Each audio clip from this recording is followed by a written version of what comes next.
नमस्कार दोस्तों, मैं एक बार फिर से आनंद प्रकाश आपका आपके अपने YouTube चैनल फिजिक्स टूल में हार्दिक अभिनंदन करता हूं, स्वागत करता हूं और आशा करते हैं कि हमारी टीम द्वारा अपलोड किए गए वीडियो आपको भली-भांति समझ में आ रहे होंगे। आप उन्हें अच्छी प्रकार से मेहनत और लगन के साथ देख भी रहे होंगे जैसे पहले देखते आ रहे थे। हमने विद्यार्थियों के बहुत ही रिक्वेस्ट पर ये चैनल स्टार्ट किया है, शुरू किया है, तो हम आपसे ये कामना करते हैं कि आप हमारा सहयोग ज़रूर करेंगे और हमारे सब्सक्राइब जो हैं वो ज़्यादा से ज़्यादा बढ़वाने में हमारी सहायता करेंगे और ज़्यादा से ज़्यादा हमारा चैनल शेयर करेंगे। क्योंकि हम जैसे आपकी मेहनत हम जो आपके लिए मेहनत कर रहे हैं, आपके लिए जो काम कर रहे हैं, उसके लिए आप इतना तो कर ही सकते हो कि हमारा चैनल ज़्यादा से ज़्यादा शेयर करें और उनको सब्सक्राइब भी करवाएं, ताकि हमारे काम करने का उत्साह इसी प्रकार से बना रहे और आपको घर बैठे बिना किसी परिश्रम के लगातार वीडियो प्राप्त हो रहे हैं, आपको वीडियो देखने को मिल रहे हैं। कहीं पर जाना नहीं है, कहीं पर आना नहीं है, तो आप अपने दोस्तों से, मित्रों से संपर्क करके चैनल को ज़्यादा से ज़्यादा शेयर कीजिए और सब्सक्राइब करवाइए, ताकि हम इसी प्रकार से और मेहनत करते रहें और हमारा उत्साह भी बना रहे। और वीडियो यदि आपको पसंद आता है तो उसे लाइक ज़रूर करें और वीडियो बीच में स्किप न करें, वीडियो अंत तक देखें, लास्ट तक वीडियो को देखें, ताकि आपको कोई भी किसी प्रकार की समस्या न हो। और हम और तो नहीं, लेकिन इतना ज़रूर कह सकते हैं कि यदि आप वीडियो देखेंगे तो आपको कोई समस्या नहीं रहेगी। विज्ञान विषय में सारी समस्याओं का समाधान आपका क्लियर हो जाएगा, सारी समस्याएं आपकी हल हो जाएगी। ठीक है, तो इसी कामना के साथ हम आगे बढ़ते हैं और एक बार फिर से अपने टॉपिक को आगे बढ़ाते हैं। तो कल हमने लास्ट टाइम में दोस्तों अध्ययन किया था एल्केन श्रेणी की IUPAC नामकरण का। तो एल्केन से संबंधित IUPAC नामकरण हमने पढ़ा था, आपको ध्यान होगा, उसका अध्ययन अपने किया था। उससे संबंधित अपने 8-9 एग्जाम्पल देखे थे और मैंने आपको वो एग्जाम्पल क्लियरली समझाए थे कि किस प्रकार से किसी श्रृंखला का IUPAC नामकरण किया जाता है, कैसे उसको बताया जाता है। तो आज अपने एक नए टॉपिक का वो चीज़ समझ में आ गई होगी, मैं ये आशा करता हूँ आपसे। जैसे आप ऊपर देख पा रहे हो, ये उदाहरण मैंने करवाए थे, स्क्रीन पे आप देख रहे हो। CH3 CH CH CH3 ये प्रतिस्थापी जुड़े थे, ये इसका नाम था 2-chloro-3 फ्लोरोब्यूटेन। ये अगला एग्जाम्पल था CH3 CH2 CH CH CH3 CH3 CH2 CH3।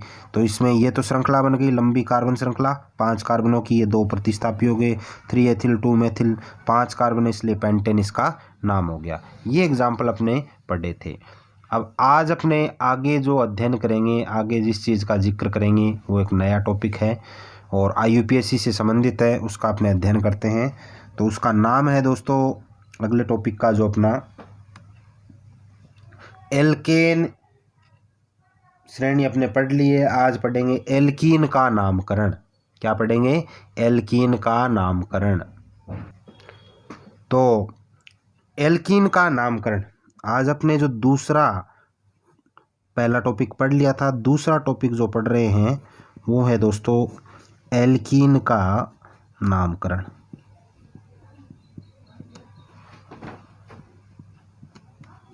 इसका अध्ययन हम आज करेंगे। तो सबसे पहले आपको इसकी विशेषताओं का पता होना चाहिए, इसके बारे में जानना चाहिए कि ये क्या चीज़ है। तो सबसे पहले ये देखते हैं। तो वैसे तो मैंने आपको बता दिया है पहले ही, लेकिन फिर दोबारा देख लेते हैं।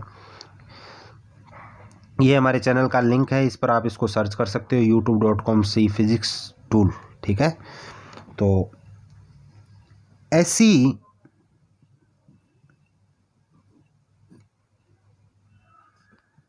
कार्बन हाइड्रोजन श्रृंखला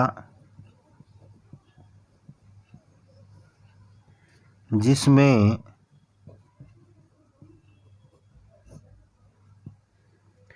कार्बन कार्बन के मध्य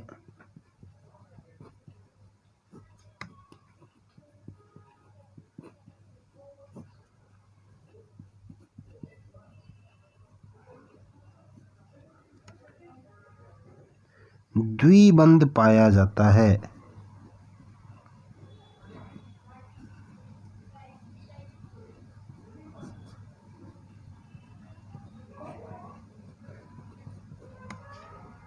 द्विबंध पाया जाता है,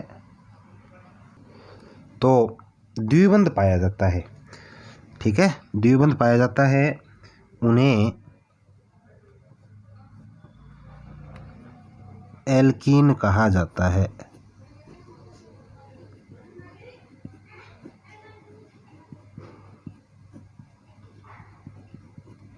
एल्कीन कहा जाता है। कार्बन कार्बन के मध्य क्या पाया जाता है? द्विबंध पाया जाता है, उन्हें क्या कहा जाता है? एल्कीन कहा जाता है। ये विशेषता आपको ध्यान में रखनी होगी कि कार्बन कार्बन के मध्य यदि डबल बॉन्ड आता है, जिसे हिंदी में द्विबंध कहते हैं, ऐसा होता है तो वो होता है एल्कीन श्रेणी। वो कौन सी श्रेणी होगी? एल्कीन सीरीज कहलाएगी वो एल्कीन श्रेणी होती है, ठीक है। तो ये एल्कीन की विशेषता हो गई कि एल्कीन क्या चीज़ है, ठीक है ना। तो आगे अपने देखते हैं कि एल्कीन की विशेषताएं क्या क्या हैं। अपने देखते हैं कि एल्कीन की विशेषताएं क्या क्या हैं।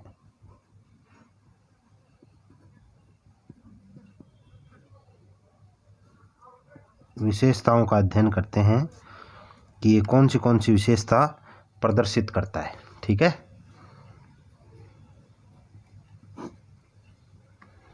तो देखो, पहला जो इसका विशेष बात है वो क्या है? सामान्य सूत्र। उसका भी आपको ध्यान में होगा, इसका भी देखो। इसका सामान्य सूत्र CnH2n होता है, CnH2n होता है।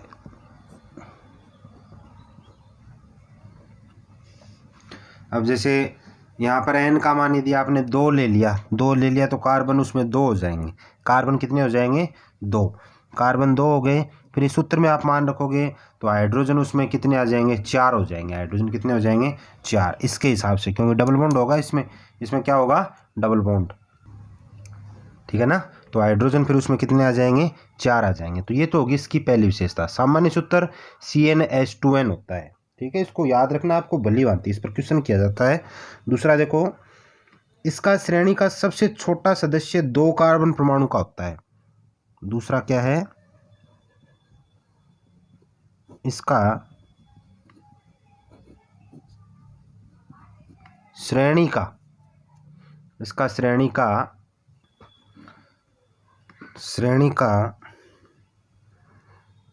सबसे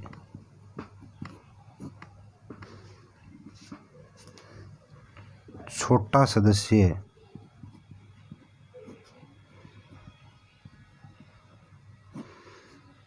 2 कार्बन परमाणु का होता है।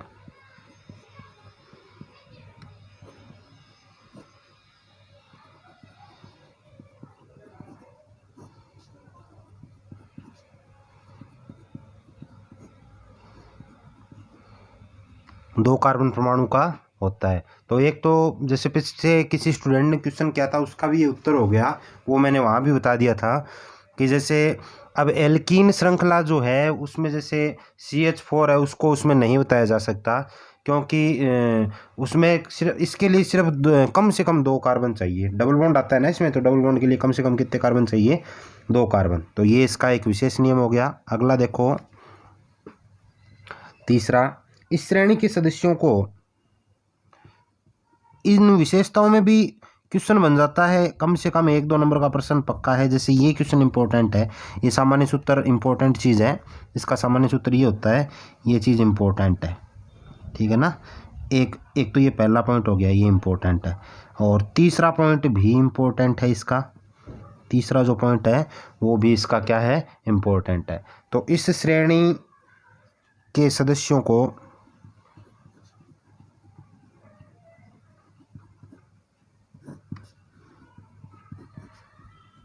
असंतृप्त यौगिक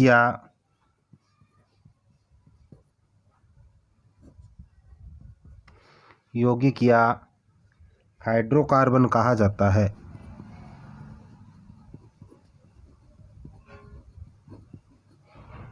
हाइड्रोकार्बन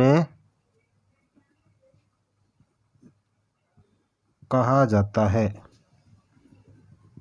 ये चीज़ इंपॉर्टेंट हो गई। ये मैंने वहीं भी बताया था आपको कि असंतृप्त या संतृप्त यौगिकों में क्या अंतर है, तो ये इसमें आता है, ठीक है ना। फिर अगला देखो, चौथा, इस श्रेणी के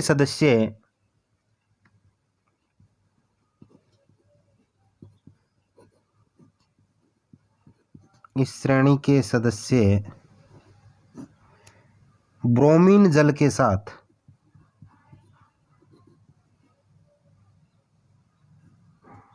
ब्रोमीन जल के साथ ब्रोमीन जल के साथ क्या करते हैं बताओ। ब्रोमीन जल के साथ अभिक्रिया करके तेलीय द्रव बनाते हैं।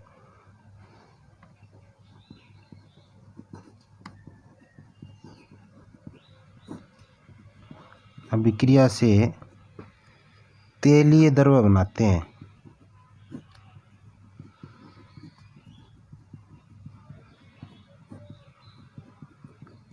तेलीय द्रव बनाते हैं ब्रोमीन जल के साथ अभिक्रिया करके तेलीय द्रव बनाते हैं, ठीक है।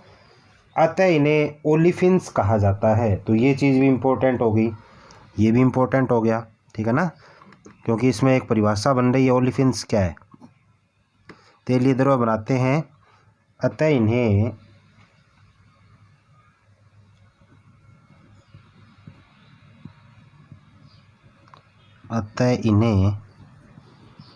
क्या कहा जाता है? ओलिफिन्स।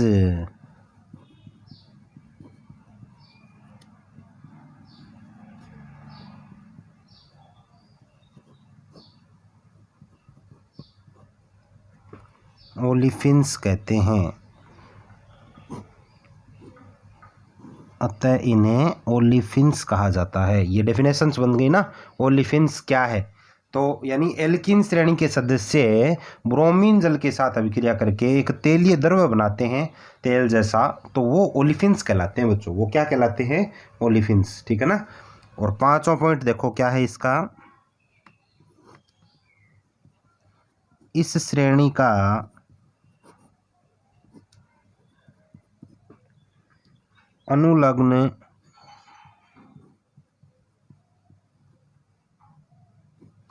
यानी फिक्स, अंग्रेजी में नाम है ये, क्या होता है बताओ? फिक्स क्या है इसका? बता रखा है वैसे, ईन होता है,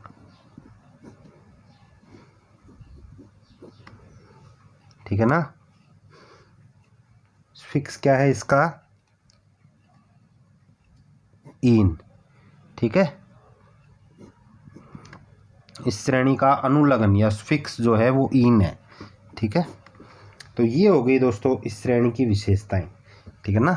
अब अपने इसके नामकरण के नियम पढ़ेंगे, नामकरण में क्या क्या नियम है वो पढ़ेंगे, तो फिर उसके एग्जाम्पल देखेंगे नामकरण के नियम पढ़ने के बाद में। तो अब अपने नामकरण के नियम पढ़ते हैं कि क्या क्या नियम है इसके। तो नामकरण के नियम,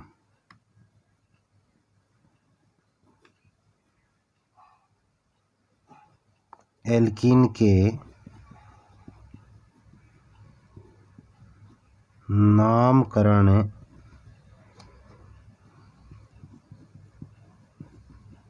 के नियम। एल्कीन के नामकरण के नियम पढ़ते हैं कि इसके नामकरण के नियम कौन कौन से हैं, ठीक है ना।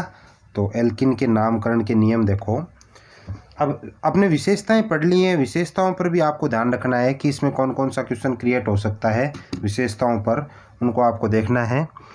और नामकरण में तो जैसे इसका यूपीएससी नाम जैसे अपने पढ़ेंगे वो पढ़ेंगे, क्या यूपीएससी नाम किस प्रकार से होगा इसका, उन्हीं पर ये नियम आधारित हैं। तो पहला नियम देखो,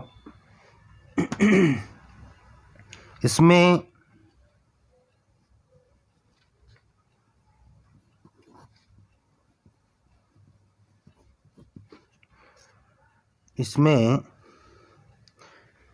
कार्बन की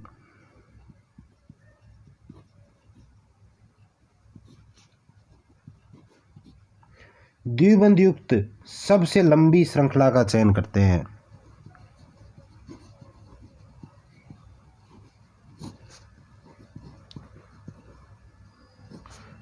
द्विबंध युक्त लंबी भी कैसे, सबसे लंबी, ये यहाँ मैं लिख सकता था सबसे लंबी, मैं यहाँ आगे लिख देता हूँ, सबसे लंबी श्रृंखला का चयन करते हैं। यानी आपको ध्यान में क्या रखना है इसमें दोस्तों, कि ऐसी कार्बन श्रृंखला बनानी है आपको लंबी से लंबी, जिसमें द्विबंध हो, जिसमें क्या हो, द्विबंध हो, द्विबंध युक्त सबसे लंबी कार्बन श्रृंखला का चयन करना है आपको, ठीक है ना, ये ध्यान रखना है। द्विबंध युक्त सबसे लंबी कार्बन श्रृंखला का क्या करना है, चयन करना है, ये चीज़ आपको ध्यान में रखनी है, ठीक है। अगला देखो, और इसे मुख्य श्रृंखला भी कहते हैं, ये चीज़, और इसे ही क्या कहते हैं,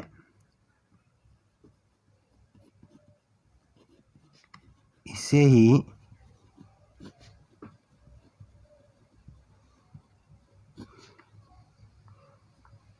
मुख्य श्रृंखला कहते हैं।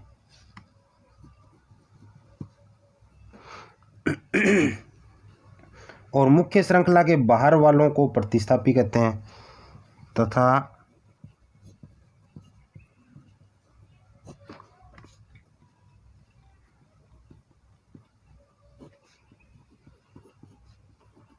मुख्य श्रृंखला के बाहर आने वाले, जैसे उसमें था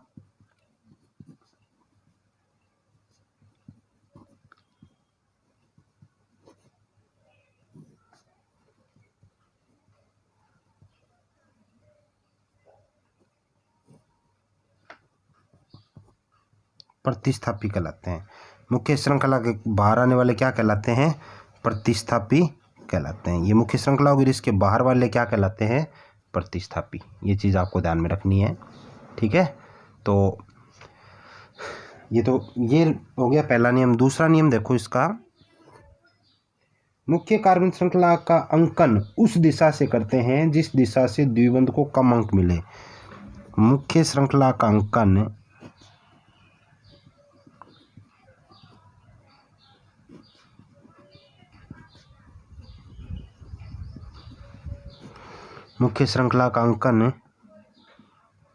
उस दिशा से करते हैं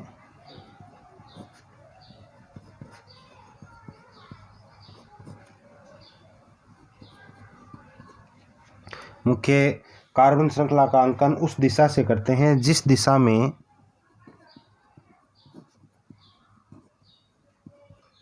ये नियम आपको याद करने होंगे, जिस दिशा में क्या है, द्विबंध को कम अंक मिले।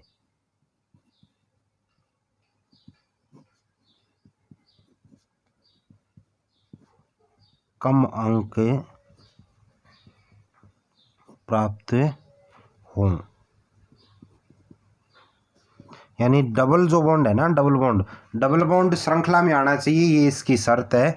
और अंकन उधर से करेंगे जिधर से द्विबंध को कम अंक प्राप्त हो, अंकन उस दिशा से जिधर से डबल बॉन्ड को कम अंक क्या हो, प्राप्त हो, ठीक है। और फिर तीसरा ये मेन बात क्या है कि अन्य नियम इसके नियमों पर ही चलता है यूपीएससी नाम। अन्य नियम इसके एल्केन के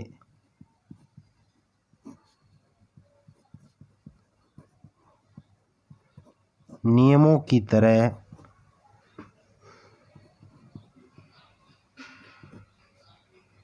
ही होंगे। अब ये चीज़ नहीं है, अन्य नियम किसकी तरह होंगे, अन्य नियम एल्केन के नियमों की तरह ही होंगे। अन्य नियम किसकी तरह होंगे, एल्केन के नियमों की तरह होंगे। तो ये चीज़ अपने को देखनी है। तो अन्य नियम एल्केन के नियमों की तरह इसमें होंगे। अब इसके बाद में अपने एग्जाम्पल पढ़ेंगे कि एल्किन श्रेणी में कौन कौन से एग्जाम्पल आते हैं, कैसे उनका नामकरण लिखा जाता है और किस प्रकार से अपने उनका अध्ययन करते हैं। तो आज आपको एल्केन के नामकरण की विशेषता याद करनी होंगी और उनमें देखना होगा कि क्या क्या उनके नियम हैं, कैसे उनको याद रखेंगे और किस प्रकार से उनको अपने आगे नामकरण में वो चीज़ अपने सहायक होंगी, कैसे वो नाम लिखने में सहायता करेंगे।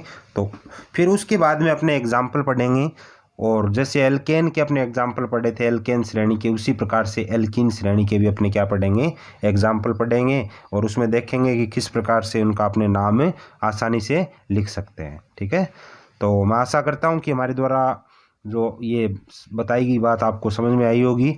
और इसी के साथ मैं आपसे ये भी गुजारिश करता हूँ एक बार फिर से कि ज़्यादा से ज़्यादा दोस्तों चैनल को शेयर कीजिए और सब्सक्राइब भी करवाइए, और वीडियो को अंत तक देखिए, लास्ट तक, बीच में स्किप मत कीजिए, वीडियो पूरा देखिए, इससे आपको पूरा फ़ायदा मिलेगा। ठीक है ना, इस चीज़ से आपको फ़ायदा ये न कोई नुकसान है, तो इसको पूरा देखिए।